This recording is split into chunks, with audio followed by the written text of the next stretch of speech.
أنا اسمي هاجر محمود، اشتركت مع أمت في الكورس بتاع الفول ستاك PHP من شهر 9، خلصته في شهر 2. المفروض إن أنا يعني بصراحة استفدت منه جدا.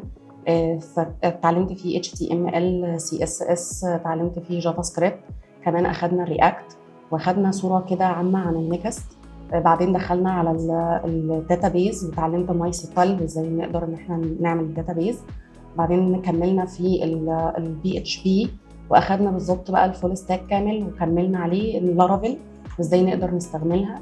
قدرت اخرج منه ان انا بعمل مشروع كامل متكامل اقدر اعمل بيه حاجات كتير، زي مثلا الاي كوميرسي، زي ان انا اعمل مشروع لمعمل، ممكن ان انا اعمل كمان حاجه للمطعم. المشروع اللي انا عملته كان عن المطعم اونلاين.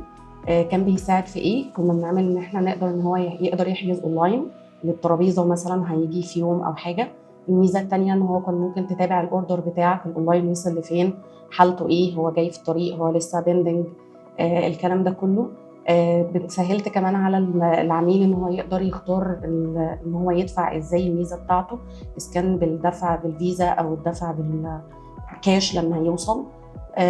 في طبعا كمان ان هو اتكلمت عن المطعم بصوره وبحاجته، فبقى في ميزه كتير، في مزايا كتير ان هو يقدر العميل يقدر ان هو يجيب الحاجه من المطعم بسهوله لحد البيت، او ان هو يحجز حتى ان هو يوصل يلاقي حاجته جاهزه وهو موجود. بشكر باشمهندس احمد جدا اللي كان معانا في المشروع، بصراحه كان صدره رحب بيعلمنا بسهوله، في اي وقت كنا بنلجأ له كنا بنلاقيه. كمان التيم بتاع أمت كله كان كويس، ما كانش بيتاخر علينا خالص في التيكتس والحاجات اللي احنا بنبقى عايزين فيها مساعدات. لو هرشح المكان هرشحه بنسبه 100% لان بصراحه استفدت منه كتير جدا.